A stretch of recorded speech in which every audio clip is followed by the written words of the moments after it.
Ik zou misschien wel goed schermien kennen. Schermien is een vechtsport, maar ook een verdedigingssport.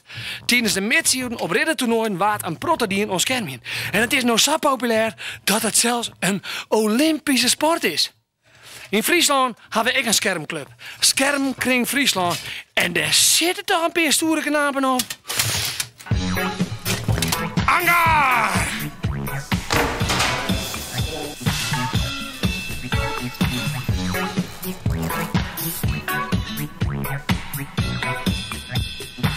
Dit is Abe Santema uit Snits. Hij is zienier. Eltse toontje te jong gaat hij te met zijn heid naar schermles in Ljouwert. Beiden zitten ze op schermje. Ik vind het vooral leuk met mijn wapen. Want thuis speel ik vaak met mijn vader. Met zwaarden. En dan gaan we gevechten spelen. En hoe kinderen dat je hem heid ook aan het schermen is dan? Nou, die had er eerder al een keer op gezeten. En die vond het toen wel leuk. Alleen toen is hij eraf gegaan. En nu zit hij er weer op. En zei ze nou eens eerlijk, waar is beter, do of je hem heid? Ik. Het schermen is een heel oude sport. Al in de tijd van de Egyptenaren en Romeinen waren te schermen. Het is echt ontstaan uit het zwetvechtje. Vroeger was het wel een gevaarlijke sport. Want de eerste keer dat het was, hadden ze nog geen helmen. En later werden er dus helmen uitgevonden en toen is het minder gevaarlijk geworden. Scherm is klaar. Je kan soms heel hard worden gestoken.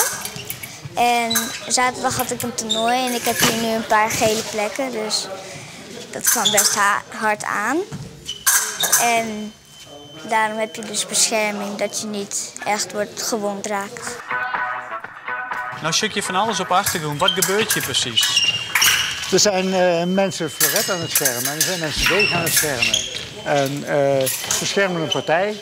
En de mensen met floret die hebben een blikken vest aan, zodat het geleidend is als een punt maakt dat geregistreerd wordt. Bij deze schermen gaat dat wat anders. Dan heb je geen geleidend vest nodig. Dan is ieder punt wat je raakt is een punt.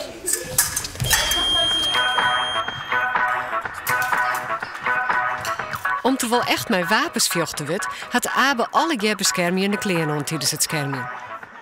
Je hand, daar heb je dus naar voren staan. En dus heb je een handschoen. En de linkerhand heeft geen handschoen, want die heb je vaak achter je rug. En je helm heb je op, want soms dan breekt een wapen. En dan kan het punt heel scherp zijn en dan komt hij misschien op je gezicht af. Is die helm nou zwaar? Ja, die is best zwaar.